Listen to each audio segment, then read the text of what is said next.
ikan terlipat. Bahan-bahannya adalah ini ikan teri,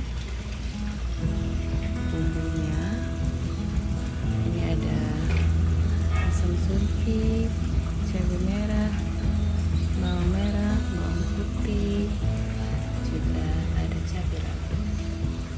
Dan di sini ada tomat hijau yang udah dibelah, cabai hijau dan daun kari. Ini dimasukin saat kita makanannya udah matang. Dimanapun berada, makanannya tetap makanan Aceh.